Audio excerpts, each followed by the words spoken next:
Mesdames, Mademoiselles et Messieurs, bienvenue sur le journal de ce jour. Le Parlement a repris hier sa session officielle à Benghazi dirigée par le deuxième vice-président M. Ahmed Houma.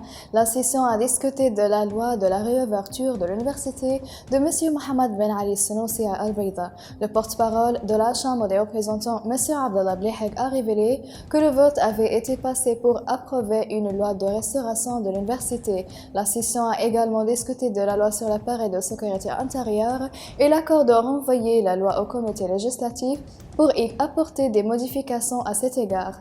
Blehek a ajouté que la session a passé en revue les développements de le dialogue politique, les moyens de mettre fin à la crise politique au Libye et les dialogues en cours pendant cette période afin de parvenir à une solution politique globale.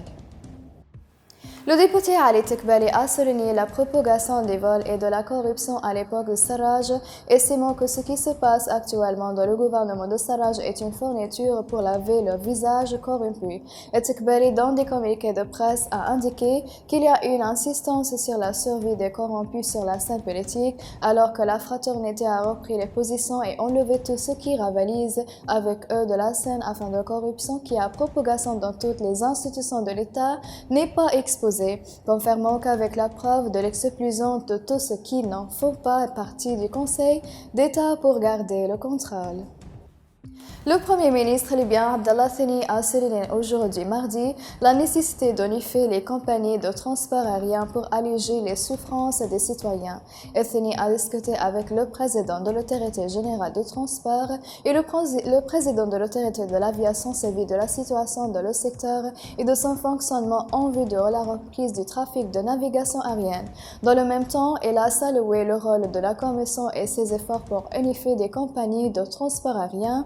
Pour sa part, le chef de l'autorité de l'aviation civile a déclaré qu'il développait un mécanisme pour unifier les compagnies aériennes et pour suivre les vols selon les besoins, soulignant que le calendrier de transport unifié a été prouvé par l'aviation civile.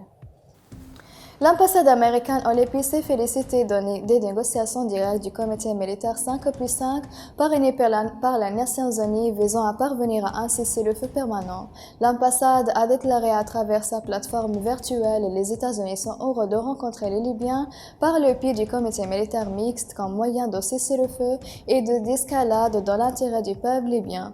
La première session a débuté lundi à Genève en présence de le chef de la mission des Nations Unies en Libye, Stephanie Williams, où le comité militaire mixte recherche à parvenir à un règlement politique global qui comprend le démantèlement des milices et la collecte d'armes et mettre fin à la présence du groupe de mercenaires armés par la Turquie en Libye. Mesdames et messieurs, la fin des résumés. Merci de m'avoir attiré votre attention et au revoir.